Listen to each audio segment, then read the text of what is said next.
Chapter 6. Clerval then put the following letter into my hands. It was from my own Elizabeth, my dearest cousin. You have been ill, very ill, and even the constant letters of dear kind Henry are not sufficient to reassure me on your account. You are forbidden to write, to hold a pen, yet one word from you, dear Victor, is necessary to calm our apprehensions. For a long time I have thought that each post would bring this line, and my persuasions have restrained my uncle from undertaking a journey to Ingolstadt. I have prevented his encountering the inconveniences and perhaps dangers of so long a journey, yet how often have I regretted not being able to perform it myself. I figure to myself that the task of attending on your sickbed has devolved on some mercenary old nurse, who could never guess your wishes nor minister to them with the care and affection of your poor cousin. Yet that is over now. Clerval writes that indeed you are getting better. I eagerly hope that you will confirm this intelligence soon in your own handwriting. Get well, and return to us. You will find a happy, cheerful home and friends who love you dearly. Your father's health is vigorous, and he asks but to see you, but to be assured that you are well, and not a care will ever cloud his benevolent countenance.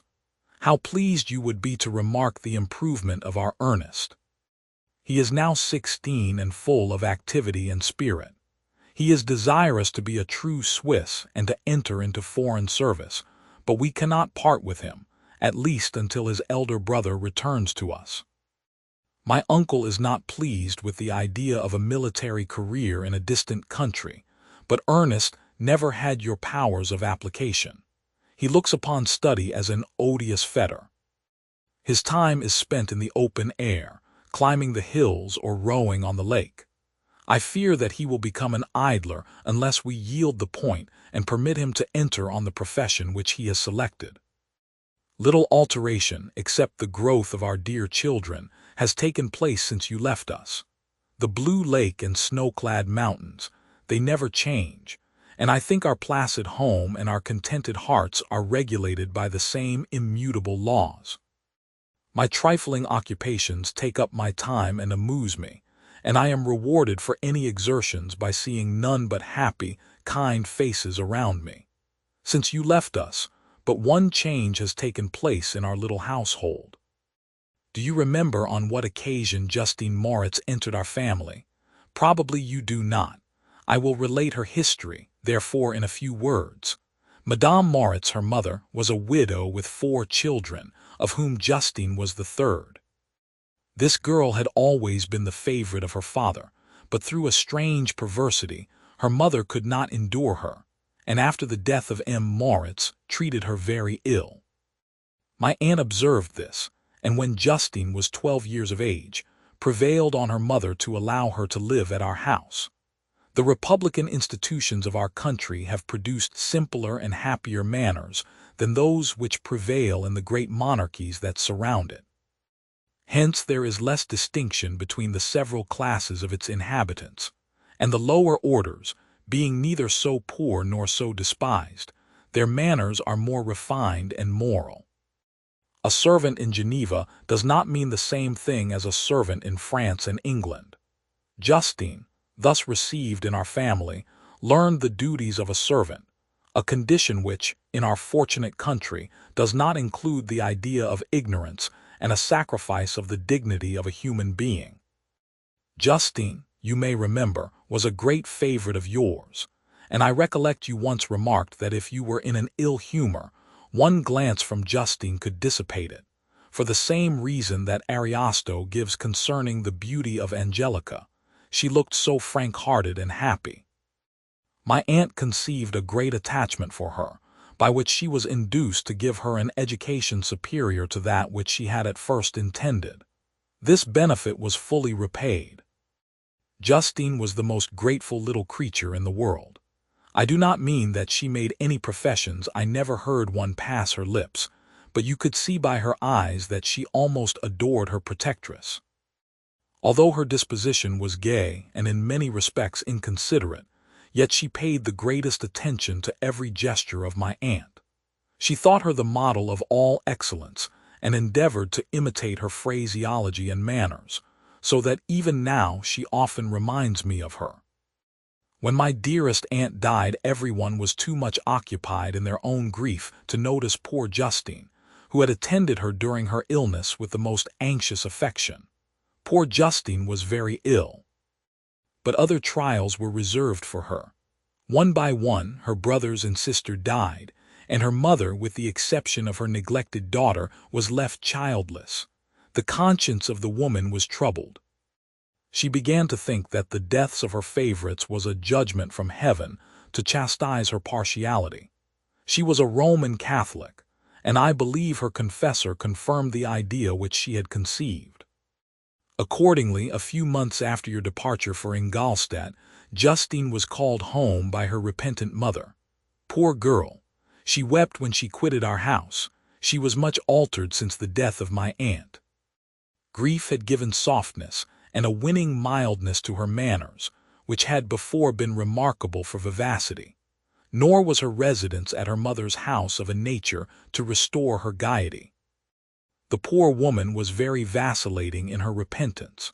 She sometimes begged Justine to forgive her unkindness, but much oftener accused her of having caused the deaths of her brothers and sister. Perpetual fretting at length threw Madame Moritz into a decline, which at first increased her irritability, but she is now at peace forever. She died on the first approach of cold weather, at the beginning of this last winter.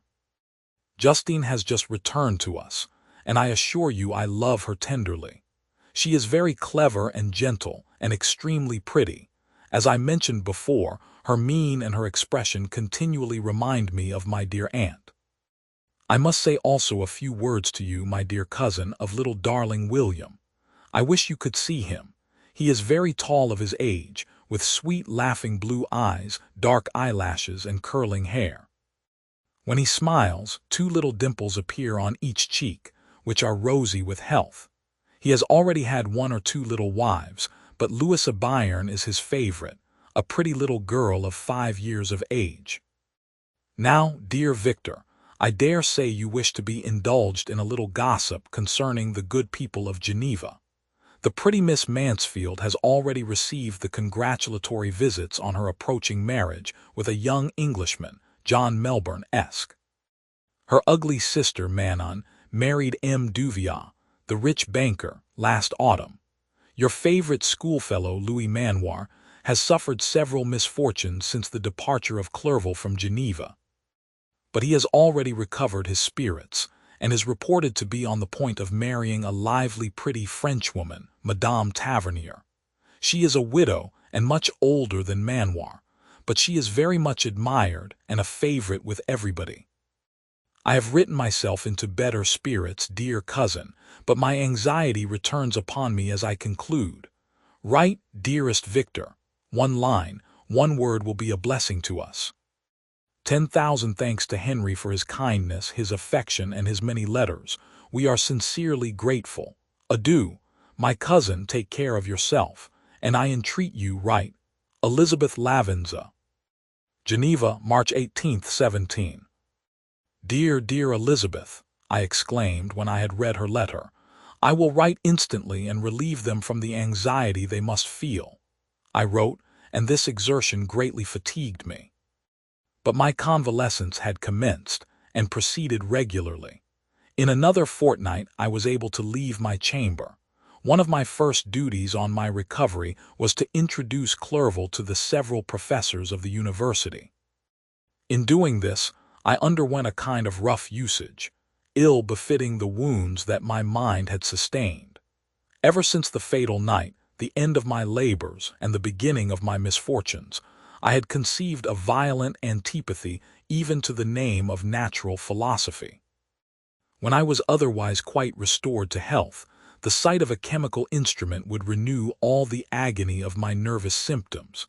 Henry saw this, and had removed all my apparatus from my view. He had also changed my apartment, for he perceived that I had acquired a dislike for the room which had previously been my laboratory. But these cares of Clerval were made of no avail when I visited the professors. M. Waldman inflicted torture when he praised, with kindness and warmth, the astonishing progress I had made in the sciences. He soon perceived that I disliked the subject. But not guessing the real cause, he attributed my feelings to modesty and changed the subject from my improvement to the science itself, with a desire, as I evidently saw, of drawing me out. What could I do? He meant to please, and he tormented me.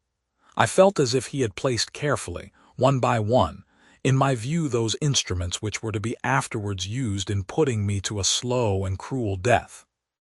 I writhed under his words, yet dared not exhibit the pain I felt. Clerval, whose eyes and feelings were always quick in discerning the sensations of others, declined the subject, alleging in excuse his total ignorance. And the conversation took a more general turn. I thanked my friend from my heart, but I did not speak. I saw plainly that he was surprised, but he never attempted to draw my secret from me. And although I loved him with a mixture of affection and reverence that knew no bounds, yet I could never persuade myself to confide in him that event which was so often present to my recollection, but which I feared the detail to another would only impress more deeply.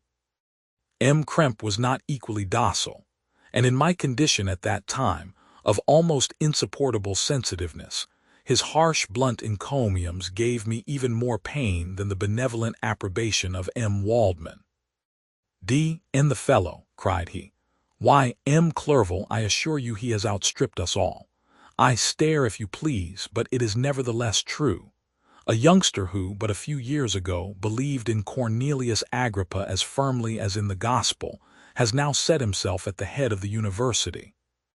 And if he is not soon pulled down, we shall all be out of countenance.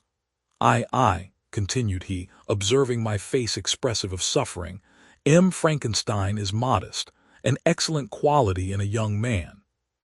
Young men should be diffident of themselves, you know, M. Clerval. I was myself when young, but that wears out in a very short time." M. Krempe had now commenced an eulogy on himself, which happily turned the conversation from a subject that was so annoying to me. Clerval had never sympathized in my tastes for natural science, and his literary pursuits differed wholly from those which had occupied me. He came to the university with the design of making himself complete master of the Oriental languages, and thus he should open a field for the plan of life he had marked out for himself. Resolved to pursue no inglorious career, he turned his eyes toward the East, as affording scope for his spirit of enterprise.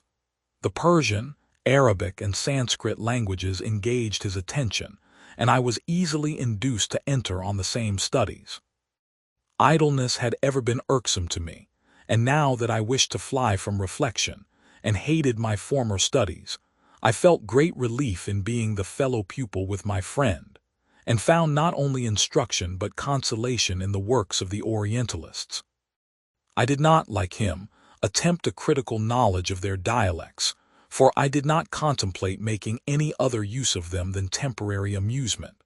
I read merely to understand their meaning, and they well repaid my labors. Their melancholy is soothing, and their joy elevating, to a degree I never experienced in studying the authors of any other country. When you read their writings, life appears to consist in a warm sun and a garden of roses, in the smiles and frowns of a fair enemy, and the fire that consumes your own heart. How different from the manly and heroical poetry of Greece and Rome! Summer passed away in these occupations, and my return to Geneva was fixed for the latter end of autumn. But being delayed by several accidents, winter and snow arrived, the roads were deemed impassable, and my journey was retarded until the ensuing spring. I felt this delay very bitterly, for I longed to see my native town and my beloved friends. My return had only been delayed so long, from an unwillingness to leave Clerval in a strange place, before he had become acquainted with any of its inhabitants. The winter, however, was spent cheerfully, and although the spring was uncommonly late, when it came its beauty compensated for its dilatoriness. The month of May had already commenced, and I expected the letter daily which was to fix the date of my departure, when Henry proposed a pedestrian tour in the environs of Ingolstadt, that I might bid a personal farewell to the country I had so long inhabited. I acceded with pleasure to this proposition. I was fond of exercise, and Clerval had always been my favorite companion in the ramble of this nature that I had taken among the scenes of my native country. We passed a fortnight in these perambulations. My health and spirits had long been restored, and they gained additional strength from the salubrious air I breathed, the natural incidents of our progress, and the conversation of my friend.